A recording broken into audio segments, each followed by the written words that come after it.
मसीह के नाम से मेरे साथ एक वचन निकालें। भजन संहिता उसका 53 अध्याय और उसके दूसरे पद को पढ़ेंगे। बुक ऑफ साम चैप्टर 53, भजन संहिता 53 अध्याय और उसका 53 चैप्टर वर्स 2 को पढ़ लेंगे।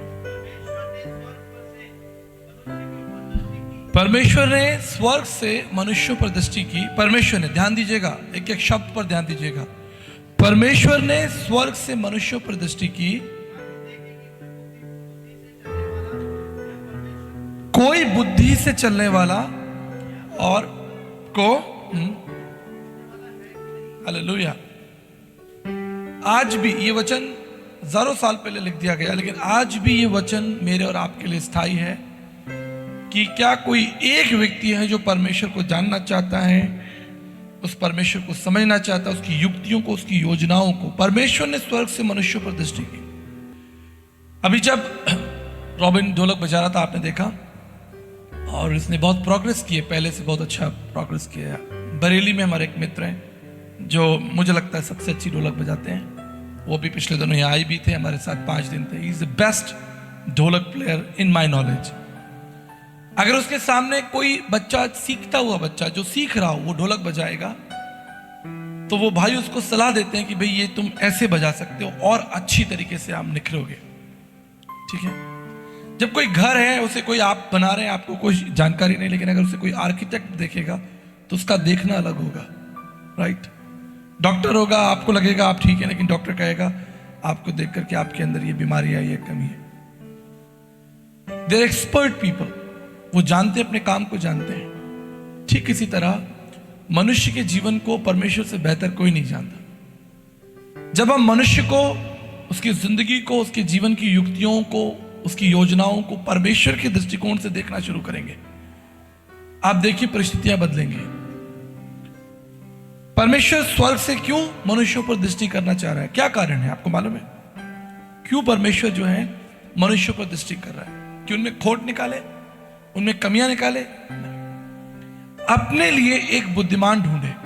खोट तो है ही, कमियां तो सब में है, लेकिन उन तमाम हजार लाखों लोगों की भीड़ में एक व्यक्ति जो है परमेश्वर को ऐसा मिल जाए जो बुद्धि से चलने वाला हो और जो परमेश्वर को पूछने वाला हो, जो परमेश्वर के साथ घुटने पर बैठे, प्रार्थना में बैठे और परमेश्वर से कहे कि प्रभु आज मेरी योजनाएं नहीं, लेकिन चलिए आपकी योजना सुन लेते हैं कि आपकी योजनाएं क्या हैं संसार के लिए, लोगों के लिए, जाति जाति के लोगों के लिए, इस राज्य के लिए, शहर के लिए क्या योजनाएं हैं। That's God. अगर वो बाइबल पढ़िए, देखना बुक के अंदर वो जो नई जो हमने प्रिंट करवाई, शायद होनी चाहिए, मुझे नहीं मालूम। कई बार हम कोशिश करते हैं कि आप तक वो पहुंचे, लेकिन वो हर बार रह जाती है। और आपने में से किसी ने इच्छा नहीं दिखाई कि एक बार पूछे कि भाई वो बाइबल दिखाई दीजिए कौन सी जो बनी है। एक व्यक्ति को परमेश्वर ने दर्शन दिया, उसने कहा एक ऐसी बाइबल छपनी चाहिए जो साधारण तरीके से आम भाषा में आदमी समझ पाए। परमेश्वर ने उसे दर्शन दिया। ये बाइबल जो आप पढ़ते हैं थोड़ी टफ है, ये इसकी लैंग्वेज टफ है। इसमें जो शहर के नाम, गांव के नाम है, जो लोगों के नाम है, जो रीति रिवाजों के नाम है, बड़ा टफ होते हैं कभी कभी। एक व्यक्ति को परमेश्वर ने दर्शन दिया कि इस बाइबल को सरल भाषा में लिख, आम भाषा में लिख। उसने अपनी जवानी दे दी, लग गया वो 3 साल, सब काम छोड़कर लग गया कि तब परमेश्वर ने दर्शन दिया, इस काम को पूरा करूंगा। एक व्यक्ति जो परमेश्वर की इच्छा को जानता हो। ऐसे मैं कई लोगों को जानता हूं, ऐसे कई लोगों को मैं व्यक्तिगत रीति से जानता हूं, या हम इतिहास में पढ़ते हैं। साधु सुंदर सिंह के बारे में आप सब जानते हैं। जब परमेश्वर ने उनसे मुलाकात की, परमेश्वर ने उनसे बात की, उन्होंने क्या किया? उन्होंने अपनी पूरी जवानी परमेश्वर को दे दी, अपना जीवन। आपको मालूम है वो कितने धनी व्यक्ति थे? एकड़ों की एकड़, हजारों एकड़ जमीन जो रामपुर में, वो साधु सुंदर सिंह जी की जमीन थी। जमींदार थे उनके पिताजी, लैंडलॉर्ड्स थे वो। लेकिन जब परमेश्वर ने उनको दर्शन दिया, परमेश्वर ने उनके कान से, परमेश्वर ने उनके हृदय से बातचीत की, उन्होंने उस जमीन की, उस संसार की भौतिक चीजों की चिंता नहीं की, निकल पड़े परमेश्वर की सेवा करने के लिए। और परमेश्वर ने उन्हें कहां का दर्शन दिया, आपको पता है? कहां ले गए उनको?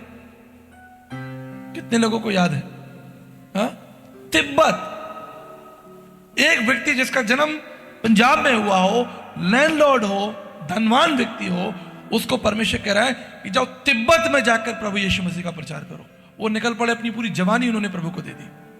मर गए, इतनी तकलीफें उठाई, आप पढ़िए, उनको भूखा रहना पड़ा, उनको पैदल चलते थे वो, आपको मालूम है, तिब्बत पैदल चलते चलते तिब्बत पहुंच गए।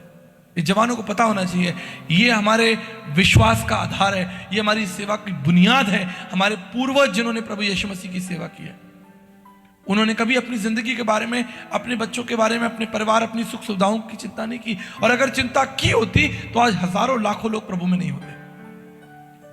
आप नोहा के जीवन से सीखते हैं, 120 साल तक परमेश्वर की आज्ञा को मानता रहा, अपने साथ काम करता रहा, लोगों को लगाया उसने। चलो भाई, उसके बेटे भी काम करते होंगे, वर्णन तो नहीं है लेकिन मैं कल्पना करता हूं। 120 साल तक अपनी पूरी जिंदगी उसने परमेश्वर को दे दी कि हम प्रभु आपका काम करेंगे।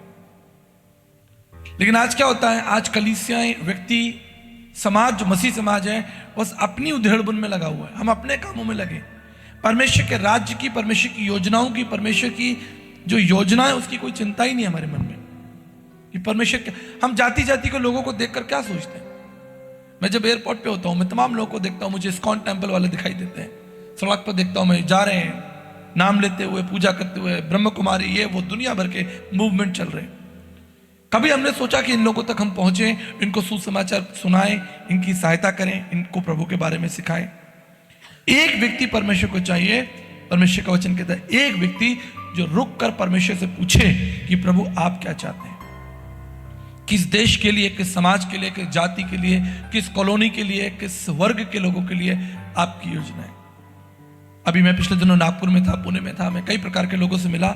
हमारा एक भाई कमिटेड है अंधों के लिए, कैन यू बिलीव, उसने अपना पूरा जीवन जो है अंधों को दे दिया। जो अंधे लोग हैं, जो देख नहीं सकते, चल नहीं सकते, उनके पास में जाना, उनको प्रभु के बारे में सिखाना, उनके लिए इस तरीके के ऑडियो तैयार करना, अपनी भाषा में बोल बोल कर यीशु मसीह। अब तो आज बहुत सारी इलेक्ट्रॉनिक चीजें भी आ गई हैं, यूट्यूब भी आ गया।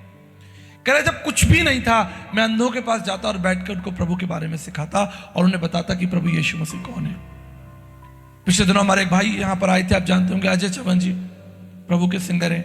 वो बता रहे अब तक वो 40 जेलों में जा चुके, 40 जेलों के अंदर खड़े होकर उन्होंने लोगों को प्रभु यीशु मसीह के बारे में सिखाया। कह रहे प्रभु ने मुझे दर्शन दिया, जो कैदी हैं, जो कैद के अंदर हैं, उनको जाओ। और उन्होंने बताया जब वो वहां जाते हैं और आराधना करते हैं, गीत गाते हैं, प्रभु के बारे में बताते हैं, जैसे भी पास्टर विलियम गीत गा रहे थे, लोग कैदी रोने लगे। उसमें से कुछ लोग 5 साल बाद निकलेंगे, कुछ 3 साल बाद निकलेंगे, कुछ कभी नहीं निकलेंगे, लेकिन एक ही इच्छा है कि वो प्रभु को जाने, जीवित परमेश्वर को जाने और उस उद्धार के राज्य में प्रवेश करें। क्योंकि संसार की जेलें और संसार की बातें तो समाप्त हो ही जाएंगी, संसार के कष्ट समाप्त हो जाएंगे, लेकिन आत्माएं जो एक नाश हो रही है, एक एक आत्माएं जो नाश हो रही है, उसका जो लहू है वो मसीह समाज के ऊपर आएगा, आपके और मेरे ऊपर आएगा। मैं आपको गारंटी देता हूं। एक व्यक्ति चाहिए जो घुटने में बैठे सुबह 4 बजे परमेश्वर से कहे कि प्रभु आप क्या चाहते हैं, बताइए मेरे जीवन में। मैं तो सिर्फ अपने बारे में चिंता कर रहा हूं, मुझे अपने कोट पैंट की, अपने शर्ट की, अपने खाने पीने की, अपने घर गृहस्थी, अपने बीवी बच्चों की चिंता है, लेकिन आज मैं बैठता हूं, मुझे बताइए कि आप क्या चाहते हैं मेरे जीवन से। किस जाति, किस भाषा के लोगों के बीच में मैं जाऊं, क्या करूं, कोई गीत लिखूं, कोई गिटार सीखूं, कोई म्यूजिक इंस्ट्रूमेंट सीखूं, क्या करूं प्रभु मैं आपके लिए, व्हाट आई शैल डू, क्या कर सकता हूं प्रभु मैं आपके लिए। मैं आपको दावा देता हूं कि परमेश्वर आपको बताएगा। परमेश्वर ने नोहा, देखो पूरी पृथ्वी पर दृष्टि की, कितने लोगों को धर्मी पाया, एक व्यक्ति को।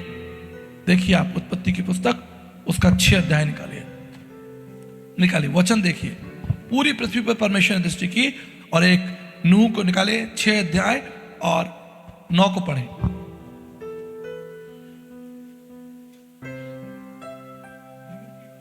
हाँ, नूह की वंशावली पढ़े। ये गवाही कौन दे रहा है नूह के बारे में? ये गवाही कौन दे रहा है कि नूह जो है था वो एक धर्मी था और अपने लोगों के समय में खरा था। आगे पढ़े। किसने लिखी उत्पत्ति की पुस्तक? उत्पत्ति की पुस्तक को किसने लिखा, किसी को याद है? हाथ उठा के बताइए उत्पत्ति की पुस्तक किसने लिखी। कितने लोगों को मालूम है कि उत्पत्ति की पुस्तक किसने लिखी है? सिर्फ हाथ उठाएंगे, सिर्फ हाथ उठाएंगे, सिर्फ एक हाथ देख रहा हूं मैं।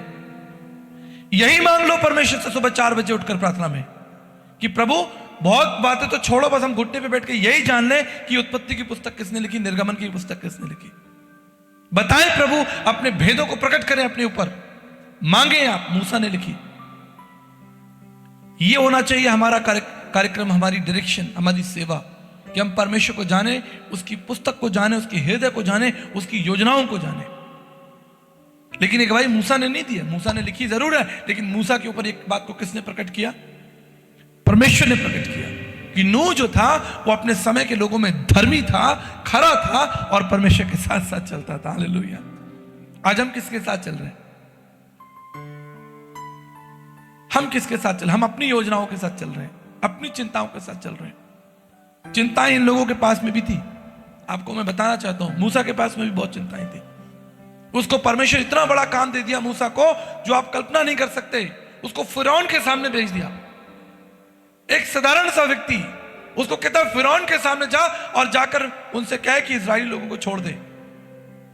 इतना बड़ा काम अगर परमेश्वर आज आपको कह दे कि जाइए आप गवर्नर के सामने खड़े हो जाइए, प्रधानमंत्री के सामने खड़े हो जाइए और जाके बोलिए कि ये 11 राज्यों के अंदर जो धर्मांतरण कानून चल रहा है इसको हटाएं। आप कानून नहीं हटवा सकते, और उसको परमेश्वर ने भेज दिया कि पूरे के पूरे राष्ट्र को जो है वो स्वतंत्र कर दे। आप सोचिए, एक व्यक्ति, अकेला व्यक्ति। लेकिन क्यों?